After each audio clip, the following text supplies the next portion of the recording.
Muntu mwindo alungwa wapi? Question nangai na kopesa kaya ngombala na mbala. Muntu mwindo alungwa wapi? Muntu mwindo miibi na yote. Yangwana, vous êtes toujours le dernier. À tout point de vue. Mayela batuni na biso. Basava batuni na biso. Kasi basava na biso basala kailo kote.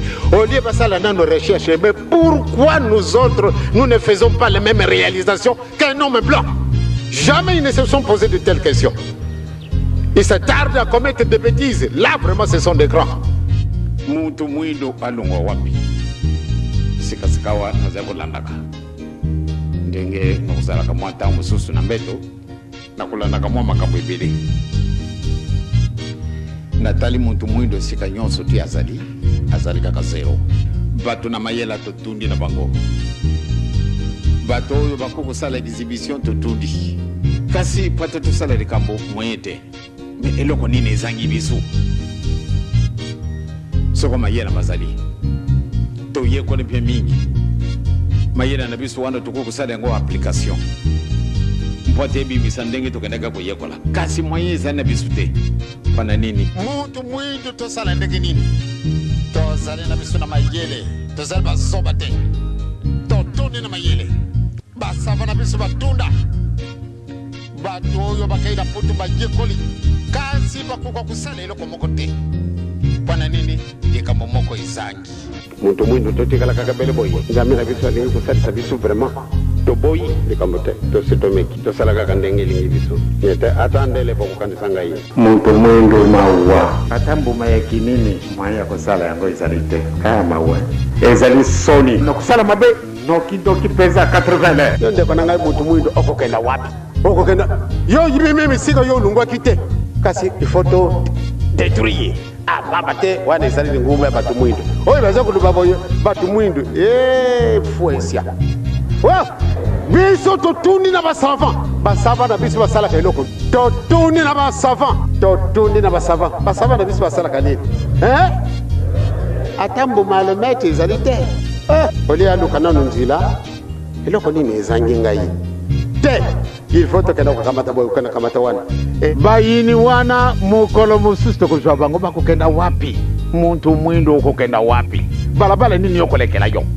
Baninga na biso bakamata kabatu mwindo ebele bakai kuteka bango lokola soko marchandise ezala ki choix.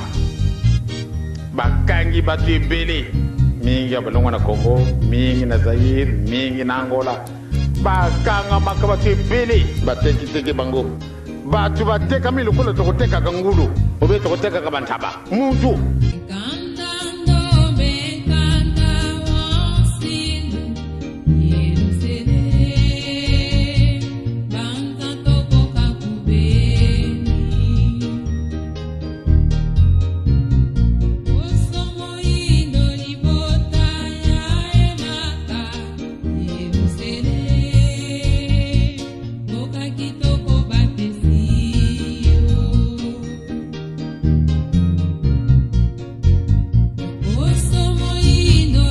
na lubila ni bonderi. Basava na biso. Kasi to kusala ka eloko mokote. Olete lukada nzila wana. Eloko nini wana ekatanaka. Kwate na sala eloko te. Yezo alubi secrètement. Cherchez tout d'abord le royaume de Dieu. Et le reste vous sera donné par surcroît. Zalaka 4400 ans. Mutu aboloko. To salaka nini? Et libération na biso zalaka quelles circonstances? Empani tokotaki boloko. Boloko na biso sisili. Mutu soko azalaki na kati na boloko.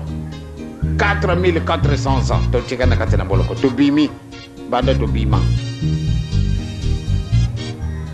Tina mokolo malelo eloko moko tokosala ezalite. Ezali passe. Toujours toji la kaka. Faut pas penser biso. Il faut to deva. Ah non.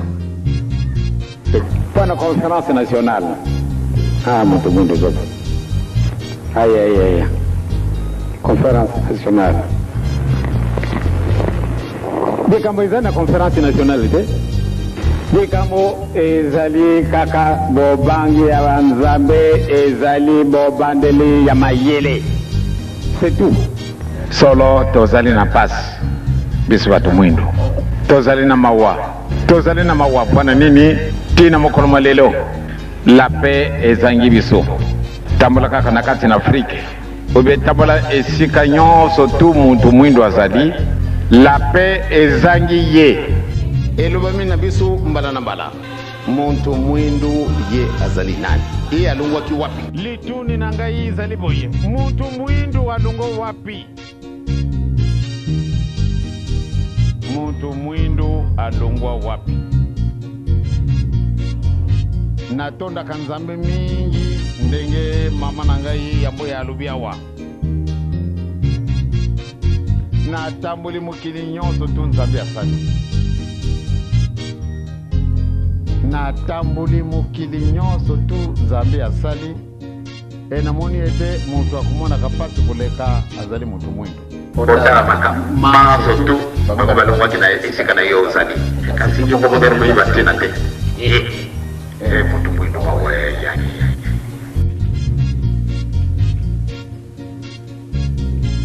lelo tobengami bato ya solo tozali bato na mayele basava na biso totundi kasi tokosalaka eloko te pamba te tobimi nano na molongo wana banyama te soko babengi biso ya makaku pamba te différence na bato wana pamba te bango bakosala eloko te ya solo biso ya kotunga bandako soko tomoni ndako ya kitoko tokokoka batapla wana totungi me nsima ezali mabele na biso malgré bato na mayele totundi kasi soko mondele asali biso nsima te mwai te biloko ndenge na ndenge tokoki kosala yango kasi mwai ezali te na ntina nini eloko ezangi biso yango wana nde toza koluka tozwa si epesamani na yo mwana papa simoki mbangu iba ndako na tata na yo alelungwa dengumba bato mwindo bokokaka soko bokokaka te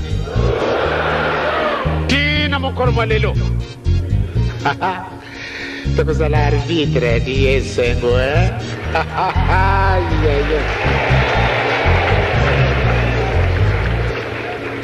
iyo muntu mwindo oza kuluba odi ngumba bato mwindo iyo moko mwindo okokenda wapi kiaje vraiment bazoba ndenge wananga na moni nanu te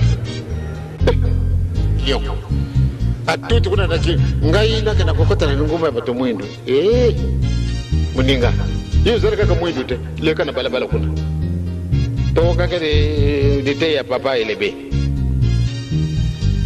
nyonso tu wana ezali ya yo te kamata eloko na yo yiba ndako ya papa simoki mbangu pada ndi ya kokotisa yo esika elaka ekasi ngai nakenda kokata te bango banani bakimbangise batongo vraiment diboma eloko nini mokonjela bango kopesaka bango bokokaka soko bokokaka te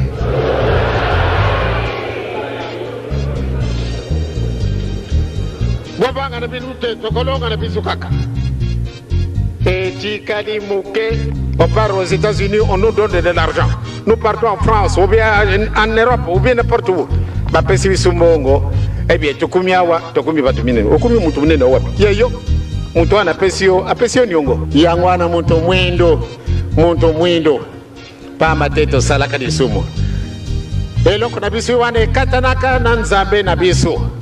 Et pourtant, biso nde tozali berceau de l'humanité. Muntu mwindo, totundi na basavant.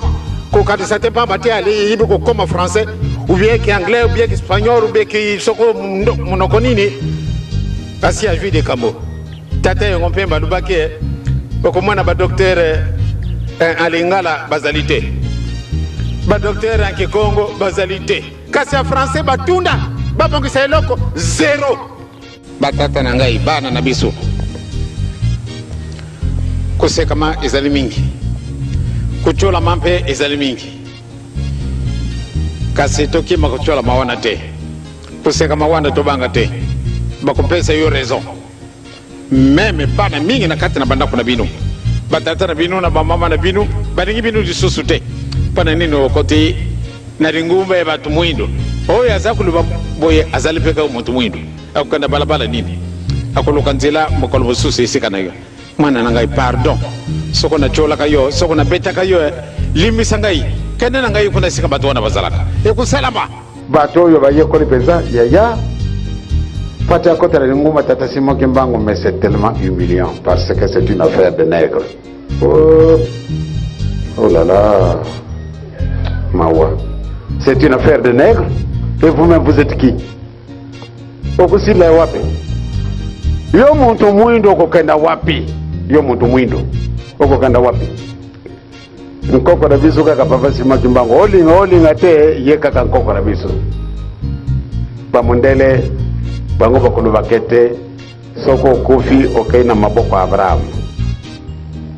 Mais Abraham azalaki mutu te. Abraham azalaka na ye mutu lukola yo na ngai. Toko yiba ntina na dikamo. Tikari muketo komi yiba muntu mwindo lungo wapi. Ngai na tambuli mukili nyonso tu nzambi asali. Kasi na moni nde biso tozali le dernier bato mwindo solo tozali le dernier. Mukili mwa Afrika to komi na pasi. Mukili mwa Afrika to komi na pasi. Soko bon mo contingence de Afrique. Baka mata initiative me vande sika mo komi de kamunini za kutungosa biso boye. Balukanzila.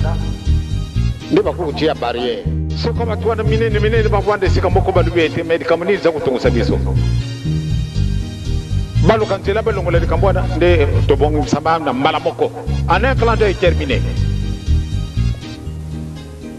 kasi lelo na kati na Afrique mobimba bamundere soko bango bamonine de kambongo yo bani ko ma ndenge mususu ba sangani aba to balungu na mukili boye aba to balungu na mukili boye de kamonine oyi malamu de tobongi saboye kasi na bisu za dite kasi ni nezangi etu salaki ba université tokena ke ko joao ya bango mingi. Les 3/4 de ce que nous faisons. Donc, on copie mon amabo. Ici, quand on va. Yango on est tenu à diplôme. Et quand c'est pas tout tous allons en raisonnement, pas tout pour ça. Moyen zélité. Et là, comment qu'on izangi bisu. Tous allons qu'on kaka yango te ba papa ba maman. Yango on a passé ici. Et si quand on surtout battu mayele, la fois passée na Joaquin ba professeur ba université awa. Mais un professeur qui a fait ses études, toutes ses études en France, et qui donne cours à l'université de Rouen, en France. Il a déjà donné cours 11 ans. L'année dernière, au cours d'une histoire, eh bien, il devait leur parler de l'histoire de la France. Tous ces étudiants, attentifs qu'ils étaient, après l'avoir suivi, attentivement dis-je, et quand il avait terminé, il n'y a personne qui a applaudi. On lui a choqué par un langage en disant, mais vous êtes africain et vous êtes vraiment des malheureux. Pourquoi venir nous parler de ce qui concerne notre pays? Et vous n'avez rien à nous transmettre venant de l'Afrique. C'est une honte. Et toujours vous venez perdre notre temps en parlant de Napoléon ou parler de n'importe qui. Mais ce ne sont pas des gens de votre pays. Parlez-nous de votre propre pays. Vous êtes des malheureux. N'est-ce pas une injure? Eh bien, ce professeur, lui, il était choqué aussi. Parce que devant plus de 1000 personnes qu'il attaque publiquement, alors les étudiants noirs, ils ont dû se croupir pour éviter qu'on les voie. Parce qu'ils avaient la honte. Eh bien, ce professeur, nous l'avons reçu en Kaba. Et il a terminé par me dire, papa, j'ai commencé à chercher depuis la France. Je dois nécessairement quitter l'Europe. Parce que j'ai étudié réellement chez eux. Et je leur ai donné raison. Mais j'avais tellement la honte et je ne voulais plus rester là. Mais puisque mon devoir m'obligeait à ce que je reste sur place,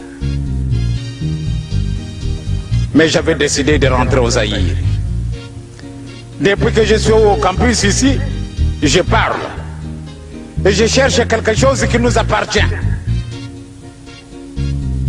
Et la chance m'a souri d'apprendre le kimbanguisme. Depuis l'Europe, j'ai rencontré certains amis kimbanguistes qui m'ont parlé de l'église kimbanguiste. Mais je n'avais pas tellement de foi. Mais je suis arrivé ici au campus, j'en parle au professeur, et bien le professeur qui me dit, si tout le monde était comme ces gens-là. Mais faites vos recherches vous-même. Vous allez découvrir les réalités.